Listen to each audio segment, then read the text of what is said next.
ನಮಸ್ಕಾರ. ನಾನು ಯಾವಾಗಲೂ ಹೇಳ್ತಾ ಇರ್ತೀನಿ, ನಾವು ಯಾವಾಗ ನೋಡೋಕ್ಕೆ ಚೆನ್ನಾಗಿ ಕಾಣಿಸ್ತೀವೋ ನಮ್ಮ ಕಾನ್ಫಿಡೆನ್ಸ್ ಹೆಚ್ಚಾಗ್ತಾ ಹೋಗುತ್ತೆ. When we look good we feel good ಅಂತ. ಆದರೆ ನಮ್ಮ ಚರ್ಮ ಆಗಿರ್ಬೋದು, ನಮ್ಮ ಕೂದಲಾಗಿರ್ಬೋದು, ನಮ್ಮ ಮನಸ್ಥಿತಿಯನ್ನು ತೋರಿಸುತ್ತೆ. ಹೇಗೆ ಅಂತ ಹೇಳಿದ್ರೆ, ನಾವು ಎಷ್ಟು ಸ್ಟ್ರೆಸ್ಫುಲ್ ಆಗಿರ್ತೀವಿ, ಎಷ್ಟು ಮುಖವನ್ನು ಗಂಟು ಕಟ್ಕೋತಾ ಇರ್ತೀವಿ, ಯಾವಾಗಲೂ ಬೇಜಾರಲ್ಲಿದ್ದರೆ ನಮ್ಮ ಮುಖ ಕೂಡ ಡ್ರೂಪಿ ಫೇಸ್ ಆಗುತ್ತೆ, ಕಣ್ಣು ಡ್ರೂಪ್ ಆಗುತ್ತೆ, ಸ್ಕಿನ್ ಬೇಗ ಸುಕ್ಕಟ್ಟುತ್ತೆ, ನಮ್ಮ ಚರ್ಮನೇ ತೋರಿಸ್ಬಿಡುತ್ತೆ. ನಾವು ಯಾವಾಗ ಖುಷಿಯಾಗಿರ್ತೀವಿ, ಮನಸ್ಸಲ್ಲಿ ನೆಮ್ಮದಿ ಇರುತ್ತೆ, ಶಾಂತಿ ಇರುತ್ತೆ, ಅದು ನಮ್ಮ ಮುಖದಲ್ಲಿ ರಿಫ್ಲೆಕ್ಟ್ ಆಗ್ತಾ ಇರುತ್ತೆ ಅಲ್ವಾ? ಹಾಗಾಗಿ ನಮ್ಮ ಮುಖ ಹೇಗೆ ಚೆನ್ನಾಗಿಟ್ಕೊಳ್ಳೋದು, ನಮ್ಮ ತ್ವಚೆಯನ್ನು ಹೇಗೆ ಕಾಪಾಡ್ಕೊಳ್ಳೋದು, ಅದರಲ್ಲೂ ಸಮ್ಮರ್ ಸೀಸನ್ ಬಂತು, ನಮ್ಮ ಸ್ಕಿನ್ನನ್ನು ಹೇಗೆ ಇಟ್ಕೊಳ್ಳೋದು ಅನ್ನೋದ್ರ ಬಗ್ಗೆ ಇವತ್ತು ನಾನು ಕೆಲವು ಟಿಪ್ಸನ್ನು ಕೊಡ್ತಾ ಹೋಗ್ತೀನಿ. ನೋಡಿ, ಒಂದು ಸ್ವಲ್ಪ ದಿನ ನೀವು ಬೇಕಾದರೆ ಈ ಸಿಟಿ ಜಂಜಾಟದಿಂದ, ಈ ಮೊಬೈಲಿಂದ, ಟಿ ವಿಯಿಂದ ಎಲ್ಲದರಿಂದ ದೂರ ಇದ್ದು ಒಂದು ಸ್ವಲ್ಪ ದಿನ ನೇಚರಲ್ಲಿ ಸ್ಪೆಂಡ್ ಮಾಡಿ ನೋಡಿ. Nature is the best healer ಅಂತ ಹೇಳ್ತಾರೆ. ನಾವು ಯಾವಾಗ ಸದಾ ಪ್ರಕೃತಿ ಜೊತೆಗಿರ್ತೀವೋ ನಮ್ಮ ಮುಖದಲ್ಲಿ ಅದು ರಿಫ್ಲೆಕ್ಟ್ ಆಗ್ತಾ ಹೋಗುತ್ತೆ. ನೀವು ಇವತ್ತು ಹೋಗಿ ನೋಡಿ, ನಿಮ್ಮ ಹಳ್ಳಿಯಲ್ಲಿರ್ತಕ್ಕಂಥ ಅಜ್ಜ ಆಗಿರ್ಬೋದು, ಅಜ್ಜಿ ಆಗಿರಬಹುದು, ಅವರ ಮುಖದಲ್ಲಿ ಒಂಥರ ತೇಜಸ್ಸಿರುತ್ತೆ, ಕಾಂತಿ ಹೊಳಿತಾ ಇರುತ್ತೆ.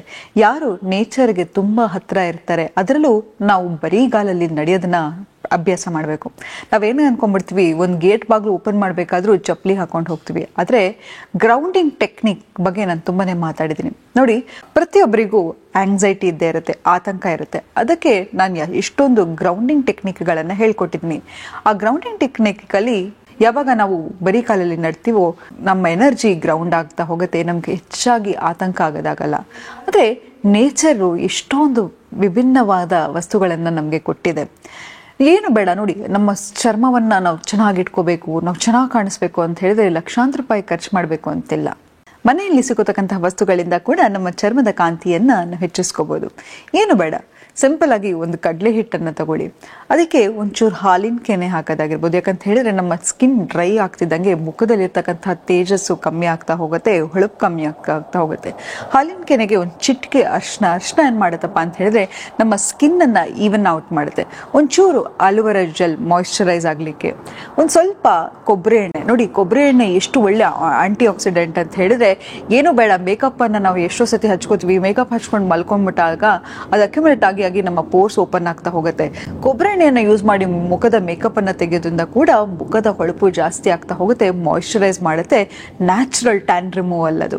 ಹಾಗಾಗಿ ಒಂಚೂರು ಕೊಬ್ಬರಿ ಎಣ್ಣೆ, ಒಂದು ಚಿಟಿಕೆ ಚೂರು ನಿಂಬೆಹಣ್ಣನ್ನು ಹಾಕಿ ಈ ಮಿಶ್ರಣವನ್ನು ಚೆನ್ನಾಗಿ ಕಲಸಿ ಒಂಚೂರು ಸ್ಯಾಂಡಲ್ವುಡ್ ಪೌಡರನ್ನು ಹಾಕಿ ಈ ಫೇಸ್ ಪ್ಯಾಕನ್ನು ಹಚ್ಚಿ 15 to 20 minutes ಬಿಟ್ಟರೆ ನಿಮ್ಮ ಮುಖ ಬಂಗಾರದಂಗೆ ಹೊಳಪನ್ನು ಕೊಡುತ್ತೆ.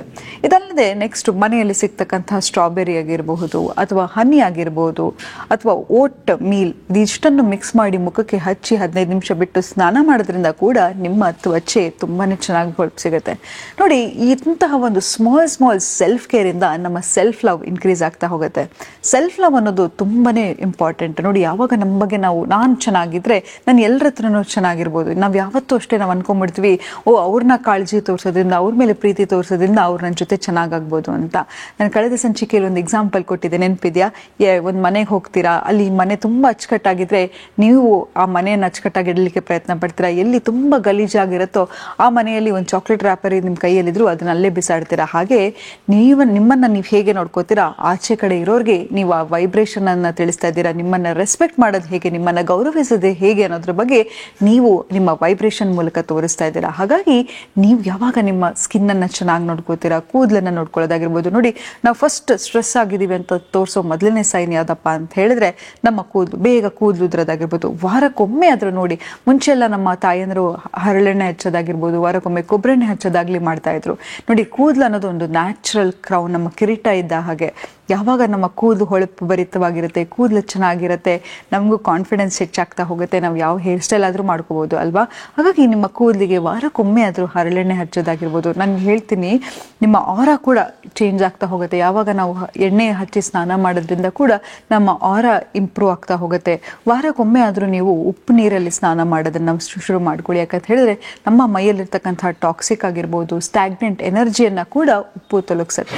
ಇದಲ್ಲದೆ ಮತ್ತೆ ನಮ್ಮ ತ್ವಚೆಯ ಹೊಳಪು ಅಥವಾ ನಮ್ಮ ವೇಟನ್ನು ಮೇಂಟೈನ್ ಮಾಡಲಿಕ್ಕೂ ಗ್ರೀನ್ ಟೀ, ಯಾಕಂತ ಹೇಳಿದ್ರೆ ಕೆಲವು ಸರ್ತಿ ನಮಗೆ ಅಲರ್ಟ್ನೆಸ್ ಕಮ್ಮಿ ಆಗ್ತಾ ಹೋಗುತ್ತೆ, ನಿದ್ದೆ ಬರೋದಾಗಿರ್ಬೋದು. ಹೆಚ್ಚಾಗಿ ನೋಡಿ, ಫುಡ್ ಮತ್ತು ನಮ್ಮ ಎಮೋಷನ್ಸ್ ಒಂದೇ. ಕೆಲವು ಸತಿ ನಾವು ಯಾವಾಗೋ ಒಂದ್ಸತಿ ತುಂಬ ಸ್ಟ್ರೆಸ್ ಆಗಿದ್ದಾಗ ನಾವು ಹೆಚ್ಚಾಗಿ ತಿನ್ನುಬಿಡ್ತೀವಿ, ಯಾಕಂತ ಹೇಳಿದ್ರೆ ಫುಡ್ಡು ಕೂಡ ಒಂದು ಎಮೋಷನ್ನು. ಹಾಗಾಗಿ ಇಂತಹ ಒಳ್ಳೆ ಡಯಟನ್ನು ಮೇಂಟೈನ್ ಮಾಡೋದಾಗಿರ್ಬೋದು, ಒಳ್ಳೆ ಆಹಾರ ತಿನ್ನೋದಾಗಿರ್ಬೋದು, ಇದೆಲ್ಲವೂ ಕೂಡ ಫಾರ್ಮ್ ಆಫ್ ಸೆಲ್ಫ್ ಕೇರ್. ಯಾಕಂತ ಹೇಳಿದ್ರೆ ನೋಡಿ, ನಮ್ಮ ದೇಹ ಹೇಗಿರುತ್ತೆ, it's a form of self respect. ನಮ್ಮ ನೋಡಿ, ಏನನ್ನ ಬೇಕಾದರೂ ಪ್ರಪಂಚದಲ್ಲಿ ಹಣ ಕೊಟ್ಟು ಕೊಂಡ್ಕೋಬಹುದು, ಆದರೆ ಒಂದು ವಿಷಯವನ್ನ ಮಾತ್ರ ಕೊಂಡ್ಕೊಳ್ಳಿಕ್ಕೆ ಸಾಧ್ಯ ಇಲ್ಲ. ಅದೇನಪ್ಪ ಅಂತ ಹೇಳಿದ್ರೆ ಫಿಟ್ನೆಸ್. ಪ್ರಪಂಚದ ಅತಿ ದೊಡ್ಡ ಶ್ರೀಮಂತ ಕೂಡ ಫಿಟ್ನೆಸ್ ಅನ್ನ ಕೊಂಡ್ಕೊಳ್ಳಿಕ್ಕೆ ಸಾಧ್ಯ ಇಲ್ಲ. ಅದು ಒಬ್ಬ ಮನುಷ್ಯ ಹೇಗೆ ತನ್ನನ್ನು ತಾನು ನೋಡ್ಕೋತಾನೆ ಅನ್ನೋದನ್ನ ತೋರಿಸ್ತಾ ಹೋಗುತ್ತೆ. ಹಾಗಾಗಿ ಒಂದು ಫಿಟ್ನೆಸ್ ರೆಜ್ಯೂಮ್ ಅನ್ನ ಮೇಂಟೈನ್ ಮಾಡಿ, ನಾವು ಯಾವಾಗ ಬೆವರ್ತೀವಿ ನಮ್ಮ ಸ್ಕಿನ್ನಲ್ಲಿ ಕೂಡ ನ್ಯಾಚುರಲ್ ಆಗಿ ಹೊಳಪು ಬರುತ್ತೆ. ನಮ್ಮ ದೇಹದಲ್ಲಿ ಇರ್ತಕ್ಕಂಥ ಟಾಕ್ಸಿನ್ಸ್ ಅನ್ನ ಅದು ತೆಗೆದುಹಾಕತ್ತೆ. ಮತ್ತೆ ವಾರಕ್ಕೊಂದಿನ ಆದರೂ ಡಿಟಾಕ್ಸ್ ಡಯಟ್ ಅನ್ನ ಫಾಲೋ ಮಾಡಿ. ಒಂದು ಸಿಂಪಲ್ ಮನೆಯಲ್ಲೇ ಡಿಟಾಕ್ಸ್ ವಾಟರ್ ಅನ್ನ ಪ್ರಿಪೇರ್ ಮಾಡ್ಕೊಳ್ಳಿ. ಇದಕ್ಕೆ ಏನು ಬೇಕಾಗಿರೋದು ಅಂತ ಹೇಳಿದ್ರೆ, ಒಂದು ಸೌತೆಕಾಯಿ, ಒಂದು ನಿಂಬೆಹಣ್ಣು, ಮತ್ತೆ ಸ್ವಲ್ಪ ಒಂದು ಇಂಚಷ್ಟು ಜಿಂಜರ್, ಇದಿಷ್ಟನ್ನು ತುರಿದ್ಬಿಟ್ಟು ನೀರಲ್ಲಿ ಓವರ್ ನೈಟ್ ನೆನೆಸಿ ಬೆಳಗ್ಗೆ ಇದನ್ನು ಕುಡಿಯೋದ್ರಿಂದ ಕೂಡ ನಿಮ್ಮ ಮೈಯಲ್ಲಿರ್ತಕ್ಕಂತಹ ಎಲ್ಲ ಟಾಕ್ಸಿಕ್ಗಳು ಹೋಗುತ್ತೆ, ನಿಮ್ಮ ಚರ್ಮ ಕಾಂತಿ ಹೆಚ್ಚಾಗ್ತಾ ಹೋಗುತ್ತೆ. ಇದಕ್ಕೆ ಬೇಕಾದರೆ ಕೂಡ ಸ್ವಲ್ಪ ಪುದೀನವನ್ನು ಆ್ಯಡ್ ಮಾಡಿ. ಯಾಕಂತ ಹೇಳಿದ್ರೆ ನಮ್ಮ ಬ್ರೀತ್, ಯಾಕಂತ ಹೇಳಿದ್ರೆ ಯಾವಾಗ ಬಾಯಿ ದುರ್ಗಂಧ ವಾಸನೆ ಬರ್ತಾ ಇರುತ್ತೆ ಅಥವಾ ನಮ್ಮ ಹೊಟ್ಟೆ ಸರಿಗಿಲ್ಲದಾಗ ಕೂಡ ನಮ್ಮ ಬಾಯಿ ಕೆಟ್ಟ ವಾಸನೆಯನ್ನು ತೋರಿಸ್ತಾ ಇರುತ್ತೆ. ಹಾಗಾಗಿ ಇದೆಲ್ಲವನ್ನು ಮಾಡ್ತಾ ಇದ್ರೆ ನಮ್ಮ ಸ್ಕಿನ್ ಗ್ಲೋ ಆಗ್ತಾ ಹೋಗುತ್ತೆ. ಮತ್ತೆ ಸಿಂಪಲ್ ಸ್ಟ್ರೆಸ್ ಮ್ಯಾನೇಜ್ಮೆಂಟನ್ನು ಕಲೀರಿ. ಮುಂದಿನ ಸಂಚಿಕೆಯಲ್ಲಿ ಹೇಗೆ ಸ್ಟ್ರೆಸ್ಸನ್ನು ಮ್ಯಾನೇಜ್ ಮಾಡೋದನ್ನು ತೋರಿಸ್ತಾ ಹೋಗ್ತೀನಿ. ಆದರೆ ದಿನ ಮೆಡಿಟೇಷನನ್ನು ಮರಿಬೇಡಿ. ಒಂದು ಸಿಂಪಲ್ ಯೋಗಾಸನ ಆಗಿರ್ಬೋದು, ಭ್ರಾಮರಿ ಪ್ರಾಣಾಯಾಮ ಆಗಿರ್ಬೋದು, ಅಥವಾ ಕಪಾಲಭಾತಿ ಮಾಡೋದಾಗಿರ್ಬೋದು, ಇದೆಲ್ಲವೂ ಚರ್ಮದ ಕಾಂತಿಯನ್ನು ಹೆಚ್ಚಿಸ್ತಾ ಹೋಗುತ್ತೆ ಅಂತ ಹೇಳ್ತಾ ಇವತ್ತಿನ ಸಂಚಿಕೆಯನ್ನು ನಾನು ಮುಕ್ತಾಯಗೊಳಿಸ್ತೀನಿ. ಧನ್ಯವಾದಗಳು.